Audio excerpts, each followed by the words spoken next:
So hi and welcome to our next video within our tutorials for modeling with Rfem 5. The content of this video will be creating and calculating truss structures. In Rfem we have basically two options for that. We can create trusses manually with individual single members, or we can simply generate a truss automatically using the model generator, which is a very time-saving option. In this tutorial, we will do both as an example. So we will begin with modeling the first truss with individual members graphically. The first step will be defining a new cross-section in the material. Let's say we choose this time an IP80 and as material steel S235. Then, as usual, we will set a new member and start modeling our truss graphically. So before we do that, I'd like to have a look at the member type to explain how a truss member is defined in our programs, Rfem and RSTEP. In one of our previous tutorials, I've shortly explained it.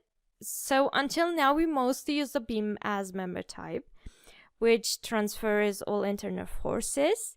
It's a fully fixed member without any member hinges, and this is still what we need for the upper and lower chords of our truss.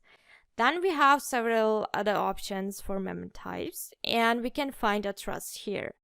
And a truss is defined as a beam member, but with automatically applied moment and releases. So a truss is a beam with member hinges on its member ends.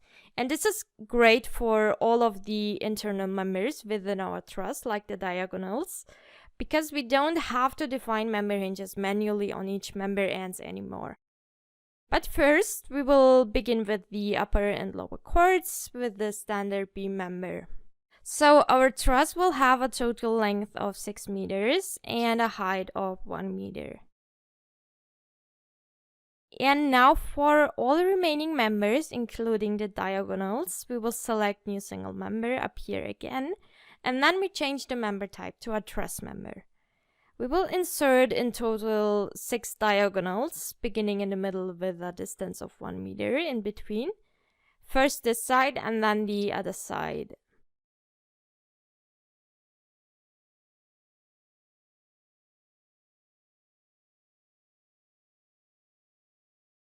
Once done, next we need our two supports. We will have a hinge one at the start point, and the one at the end will be able to slide along the X direction.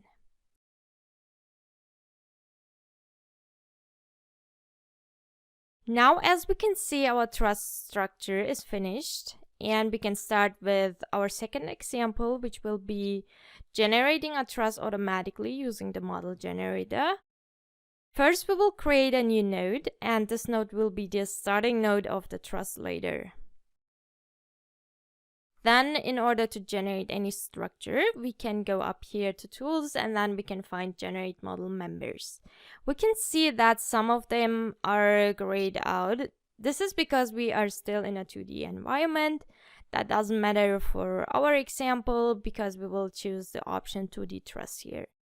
Next, this dialog appears, and what we can do in this dialog is we can select here different truss types, we can set different directions for the diagonals, and then we can define the geometry and cross sections, member types, materials, and so on. So for our truss, we will choose the first truss type as an example. For the diagonals, we will choose this one, according to our first example. And then down here, we can see the final truss structure. On the parameter, we can set the geometry of the truss. For the number of bays, we can type in 6. The total length will be, let's say again, 6 meters. And the total height will be 2 meters.